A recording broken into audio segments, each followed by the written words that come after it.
तो next plants में हम पढ़ते हैं फ्लोएम को। जिस तरह जाइलम का एक स्पेसिफिक फंक्शन, उसी तरह प्लांट्स में फ्लोएम का भी एक यूनिक स्पेसिफिक फंक्शन है। क्या फंक्शन है? Transport of food, transport of prepared food. अब खुराक कहाँ पर तैयार होती है? खुराक लीव्स में प्रिपेयर होती है। उसके बाद एक दफ़ा फ्लोएम में खुराक पहुंच गया, फ्लोएम इस तरह एक ट्यूब की तरह होता है, इस तरह यहाँ पर लॉन्ग ट्यूब्स होते हैं और इन ट्यूब्स में खुराक पहुंच जाता है। फिर उसके बाद एक दफ़ा जब इन ट्यूब्स में खुराक पहुंच गया, कहाँ से? लीव्स से, तो ये फ्लोएम टिश्यू उस खुराक को मल्टी डायरेक्शन में ट्रांसपोर्ट करता है। यहाँ पर होते हैं कंपेनियन सेल्स। ये क्या है? इनको हम कहते हैं कंपेनियन सेल्स। ये कंपेनियन सेल्स हैं। इनका काम क्या होता है? खुराक की डिस्ट्रीब्यूशन में फ्लोएम की मदद करना। अब मल्टी डायरेक्शन में जहाँ पर खुराक की कमी हो तो ऑल डायरेक्शन में फूड की ट्रांसपोर्ट जो है वो स्टार्ट हो जाती है। तो फ्लोएम का specific function transport of food है, जाइलम का फंक्शन ट्रांसपोर्ट ऑफ वाटर है। अब जाइलम फ्लोएम का नहीं काम कर सकता, फ्लोएम जाइलम का नहीं काम कर सकता, तो दोनों का स्पेसिफिक फंक्शन है। इसी तरह प्लांट्स में हम कहते हैं फोटोसिंथेसिस होती है। अब फोटोसिंथेसिस के लिए रिक्वायर्ड क्या है? क्लोरोफिल या क्लोरोप्लास्ट। अब जिन सेल्स में फोटोसिंथेसिस होती है उनको हम कहते हैं फोटोसिंथेटिक सेल्स। अब उनका काम क्या है? उनका स्पेसिफिक फंक्शन है फोटोसिंथेसिस करना, फोटोसिंथेसिस। और फोटोसिंथेसिस के लिए उनमें क्या होता है? उन सेल्स में क्लोरोफिल होता है। जिस तरह हमने स्ट्रक्चर ऑफ क्लोरोप्लास्ट पढ़ा, थाइलेकॉइड मेम्ब्रेन के अंदर फोटोसिंथेटिक पिगमेंट्स हैं। ये थाइलेकॉइड हैं और उनके मेम्ब्रेन्स हैं। तो इन मेम्ब्रेन्स के अंदर क्या मौजूद है? फोटोसिंथेटिक पिगमेंट्स हैं और उसकी वजह से फोटोसिंथेसिस होती है। एक खास वेवलेंथ ऑफ लाइट एब्जॉर्ब करते हैं और फिर उस लाइट को यूटिलाइज करते हैं, फोटोसिंथेसिस स्टार्ट होती है। तो ये प्लांट्स में सेल्स एंड देयर स्पेसिफिसिटी है। इसी तरह एनिमल्स में भी स्पेसिफिक सेल्स का स्पेसिफिक फंक्शन है। तो एनिमल्स में cells and their specificity in animals. Animals भी क्या है? जो हायर एनिमल्स हैं, मल्टीसेलुलर, हाईली इवॉल्व्ड है, उनमें डिवीजन ऑफ लेवल होती है। अब फॉर एग्जांपल एनिमल्स में हम लेते हैं वाइट ब्लड सेल्स। एनिमल्स में हम लेते हैं वाइट ब्लड सेल्स। अब वाइट ब्लड सेल्स का काम क्या है?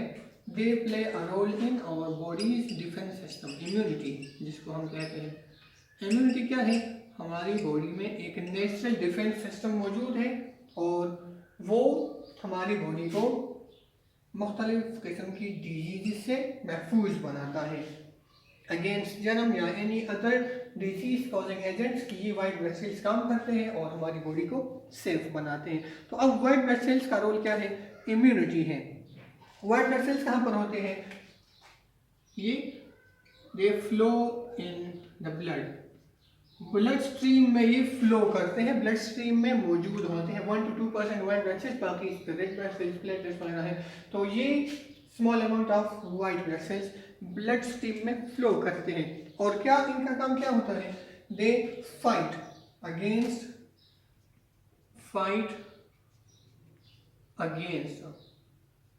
किन चीज़ों के खिलाफ फाइट करते हैं?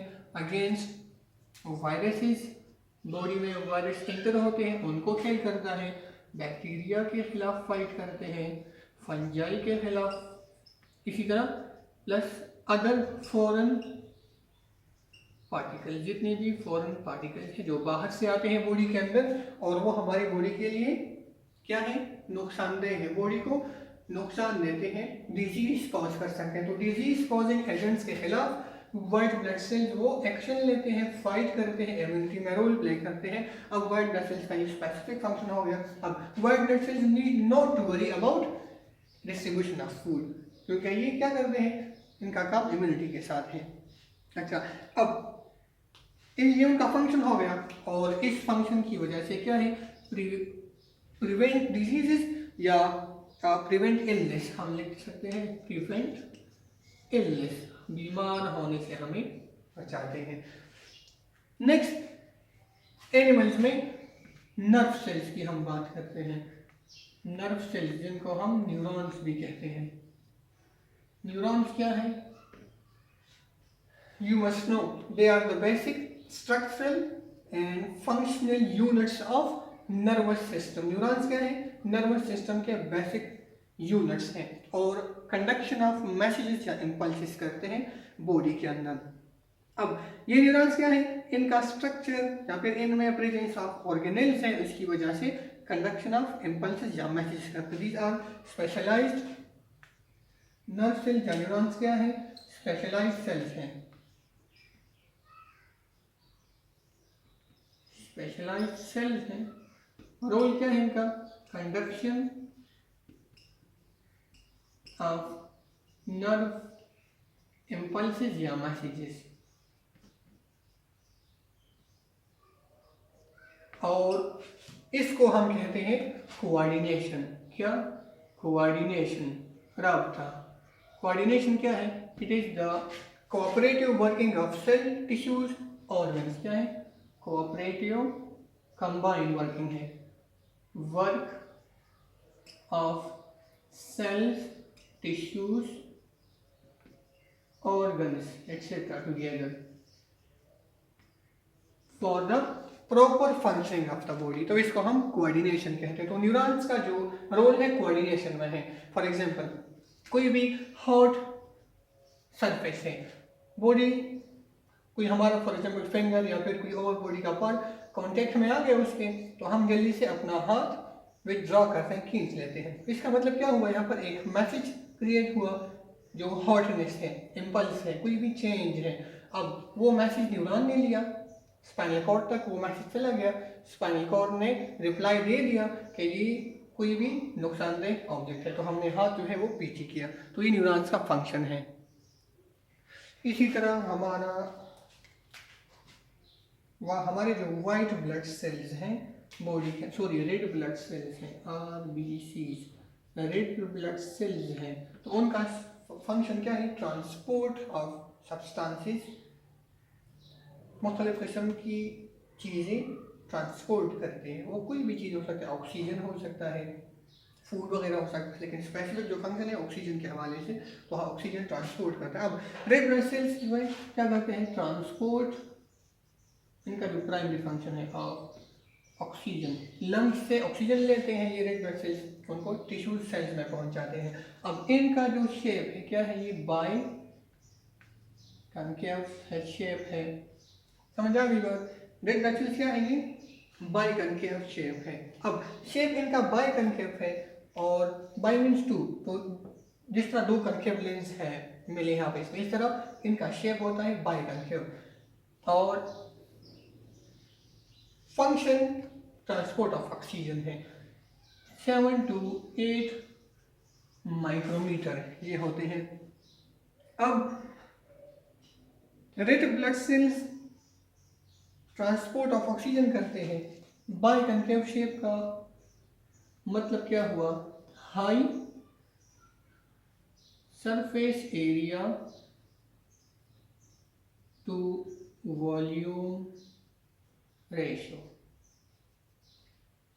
ऑक्सीजन की ट्रांसपोर्ट के लिए यहाँ पर ईच यूनिट ऑफ वॉल्यूम के लिए, फॉर एग्जांपल ये एक यूनिट ऑफ वॉल्यूम है, तो इसके लिए ज़्यादा स्पेस अवेलेबल है, maximum oxygen can be transported. इस वजह से इसको हम कहते हैं high surface area to volume ratio. मतलब each unit of volume requires, यहाँ पर हम लिख भी लेते हैं, each unit of volume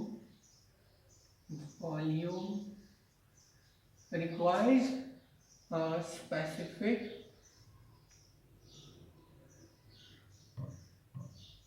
surface area, किस चीज़ के लिए? फॉर मेटाबॉलिक एक्टिविटीज या ट्रांसपोर्ट। सेल्स में हर एक यूनिट ऑफ वॉल्यूम के लिए एक खास जगह रिक्वायर्ड होती है जहाँ पर कोई भी मेटाबॉलिक रिएक्शन वो या फिर कोई भी एक्टिविटी परफॉर्म होती है। तो ट्रांसपोर्ट ऑफ ऑक्सीजन के लिए ज़्यादा space per unit of volume available है। हम कहते हैं high surface area to volume ratio है और ये बाय कनकेव इन शेप है की वजह से मैक्सिमम ऑक्सीजन ट्रांसपोर्ट होती है। Surface area to volume ratio हम नेक्स्ट लेक्चर में डिटेल में पढ़ते हैं कि इसका मतलब क्या है और किस तरह सेल्स को इफेक्टिव बनाते हैं या फिर surface area to volume ratio का असर क्या होता है सेल्स के ऊपर। अच्छा, इसके अलावा हमारे पास फॉर एग्जांपल मसल सेल्स हैं। अब एनिमल्स में क्या है? मसल सेल्स मौजूद हैं। मसल सेल्स का काम क्या होता है? कॉन्ट्रैक्शन, रिलैक्सेशन करना। इससे पहले भी हमने पढ़ा कि मसल सेल्स क्या है? कॉन्ट्रैक्शन, रिलैक्सेशन करते हैं। तो मसल्स में क्या होती है? Contraction and relaxation and help in movement. Body का या फिर किसी खास पार्ट की मूवमेंट में मदद देते हैं, जैसे कि स्केलेटल मसल्स हैं, बोन्स कार्टिलेज के साथ अटैच है। इस तरह कार्डियक मसल्स है जो हार्ट में है, हार्ट की कॉन्ट्रैक्शन रिलैक्सेशन करते हैं। इसी तरह स्मूथ मसल्स है इंटेस्टाइन में, स्टमक में, यूरिनरी ट्रैक में, इस तरह डाइजेस्टिव सिस्टम में जितना भी ट्रैक है यहाँ पर स्मूथ मसल मौजूद है। तो इन मसल्स में कॉन्ट्रैक्शन रिलैक्सेशन होती है। अब यहाँ पर स्ट्रक्चर इनका और इनमें प्रेजेंस ऑफ ऑर्गेनेल्स की वजह से ये स्पेसिफिक है। जैसे हमने पढ़ा था कि यहाँ पर क्या होते हैं? एक्टिन मायोसिन प्रोटीन्स, एक्टिन और मायोसिन प्रोटीन्स है और इनका काम क्या होता है? मसल्स को एनर्जी देते हैं, उसके बाद मसल्स की कॉन्ट्रैक्शन रिलैक्सेशन में मदद करते हैं। तो ये मस्कुलर टिश्यूज या मसल सेल्स में उनका एक खास रोल है। इसी तरह फॉर एग्जांपल हमारे पास बोन सेल्स हैं। बोन सेल्स का काम क्या होता है? Deposit calcium in the extra cellular spaces and make the bones strong।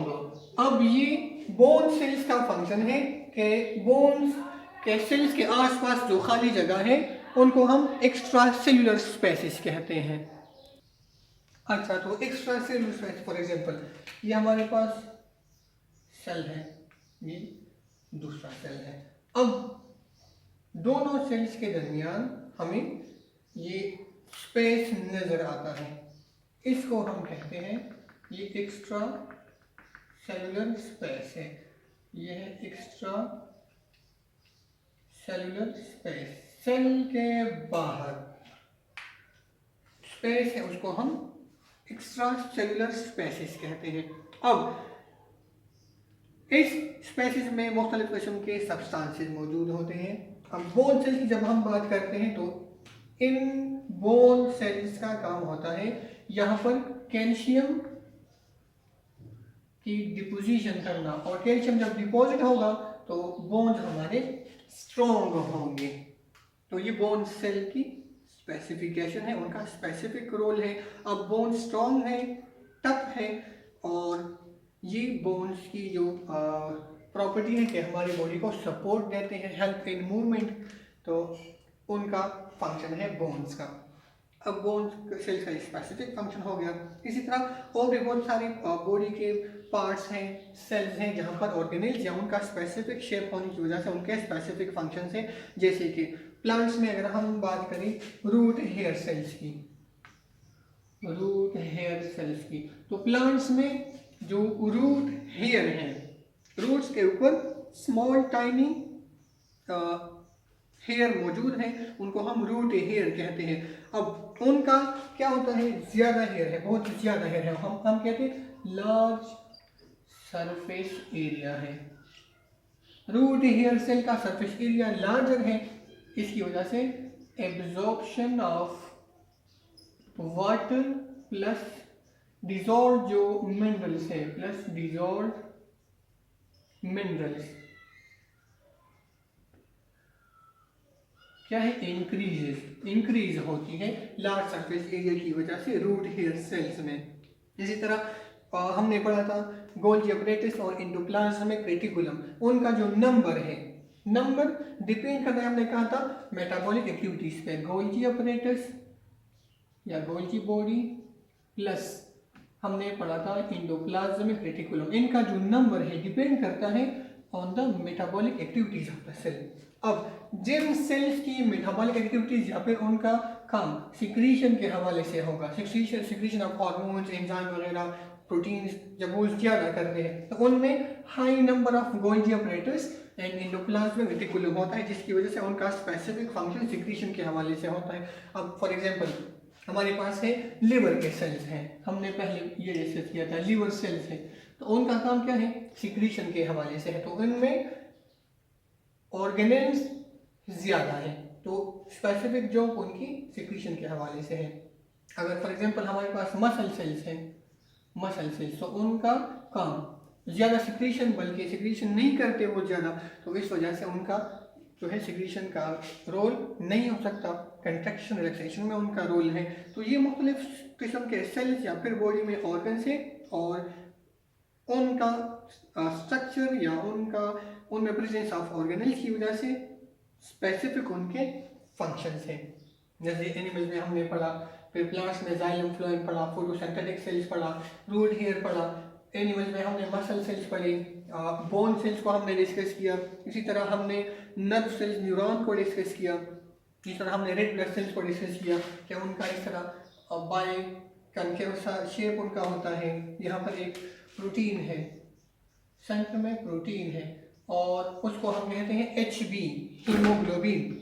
यहाँ पर एक प्रोटीन पाया जाता है, उसको हम HB हीमोग्लोबिन कहते हैं और उसकी एफिनिटी क्या है, ये रेड ब्लड सेल सेंटर में एक प्रोटीन है विदाउट न्यूक्लियस है और इस प्रोटीन को हम कहते हैं HB हीमोग्लोबिन। हीम का मतलब है ब्लड, ग्लोबिन ग्लोबुलर प्रोटीन है, हीमोग्लोबिन है।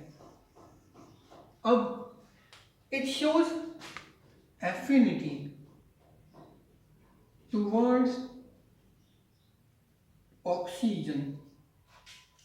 ये एक आयरन कंटेनिंग सेगमेंट है, क्या है, यहाँ पर सेंटर में आयरन होता है और iron shows affinity towards oxygen, और आयरन और ऑक्सीजन की एक दूसरे के साथ एफिनिटी है, और जब बॉडी में हम ऑक्सीजन इनहेल करते हैं वो यहाँ पर आकर रेड ब्लड सेल्स में पहुँचता है, उसके बाद आयरन के साथ एक वीक बॉन्ड बनाता है और फिर ये ब्लड सेल्स टिश्यू तक पहुँच जाता है। वहाँ पर जो वीक बॉन्ड पहले से बना होता है, बॉन्ड की ब्रेकिंग होती है, ऑक्सीजन डिफ्यूज होता है सेल्स या टिश्यूज के अंदर, वहाँ से फिर दोबारा कार्बन डाइऑक्साइड प्लस अदर जो मेटाबॉलिक वेस्ट है वो निकल जाता है। तो कार्बन डाइऑक्साइड उसी तरह ब्लड सेल्स में जो डिसॉल्व फॉर्म में आ जाता है, उसके बाद लंग्स तक चला जाता है, फिर लंग्स की मदद से हम एक्सहेलेशन करते हैं। तो ये cells and their specificity in plants and animals हो गया। अच्छा, इसके साथ साथ हम पेज 80 पे एक और छोटा सा टॉपिक है, cell as an open system. Cell is an open system, cell बतौर एक खुला सिस्टम, खुला निजाम। इस बात का क्या मतलब है, जिस तरह हम जानते हैं हमारा जो प्लाज्मा मेम्ब्रेन है या हमारा सेल मेम्ब्रेन है वो क्या है, हमारा cell membrane is selectively permeable, या हम कहते हैं हमारा जो प्लाज्मा मेम्ब्रेन है वो सेलेक्टिवली परमिएबल है। कुछ सब्सटेंसेस पास हो सकती हैं, कुछ सब्सटेंसेस पास नहीं हो सकती, तो इसको हम कहते हैं सिलेक्शन करता है सेल। अब cell is an open system का मतलब क्या है, इट मीन्स दैट अच्छा, साथ में हमने ये भी पढ़ा था कि हमारा जो सेल मेम्ब्रेन है या प्लाज्मा मेम्ब्रेन है, ये क्या है, पोरस इन नेचर है, पोरस इन नेचर है।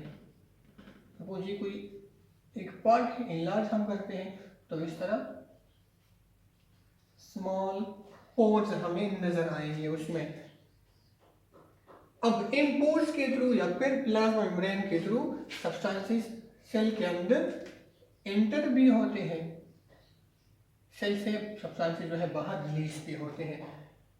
तो इसका मतलब है cell is in open system because substances या मटेरियल जो रिक्वायर्ड है मेटाबॉलिक रिएक्शंस के लिए एंटर द सेल्स किस चीज के थ्रू, प्लाज्मा मेम्ब्रेन के through, and also substances are released या रिमूव्ड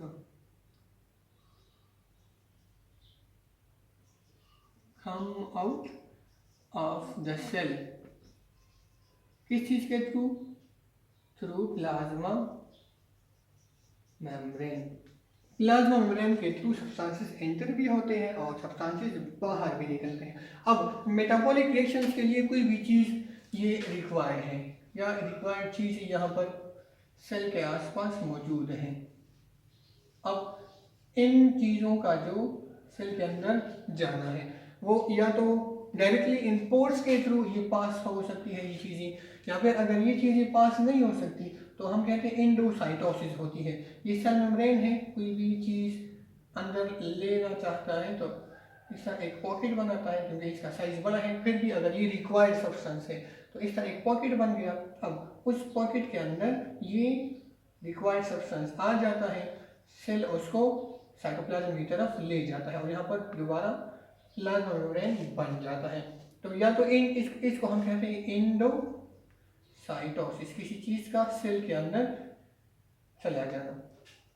अब पोर्स के थ्रू या फिर सेल मेम्ब्रेन के थ्रू मुख्तलिफ चीजें एंटर होती हैं, मेटाबॉलिक रिएक्शन स्टार्ट हो गए। अब उन रिएक्शंस में जो चीजें बनती हैं उनको हम कहते हैं प्रोडक्ट्स। अब प्रोडक्ट्स बन गए is a result of metabolic reaction, plus कुछ बाई प्रोडक्ट्स भी बन गई, वो चीज़ें जो हमें रिक्वायर्ड नहीं है उनको हम बाई प्रोडक्ट्स कहते हैं।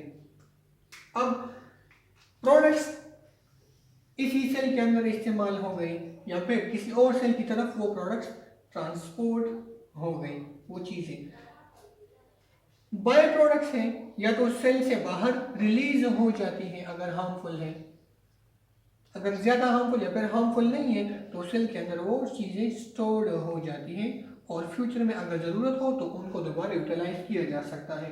तो ये तमाम प्रोसेसेस ये सेल मेम्ब्रेन के थ्रू ये एक्शंस होती है। इस वजह से हम कहते हैं प्लाज्मा मेम्ब्रेन या सेल मेम्ब्रेन क्या है, works as in open system, it gets substances from the outside environment through its plasma membrane. Then metabolic reactions take place, products, byproducts are formed. Products are either utilized in the same cell or they are transported to the other cell. मुख्तलिफ और sales तक transport वो चीज़ें होती हैं। By products है जो required नहीं है, जो इजाफी चीज़ें बनती हैं किसी भी मेटाबॉलिक रिएक्शन में, वो बाई प्रोडक्ट्स या तो सेल से बाहर अगर हार्मफुल है रिलीज हो जाती हैं और अगर हार्मफुल नहीं है सेल के अंदर वो चीज़ें स्टोर हो जाती हैं, फ्यूचर में अगर ज़रूरत पड़ जाए तो उन चीज़ों को दोबारा सेल यूटिलाइज करता है। तो ये cell as in open system का मतलब हो गया।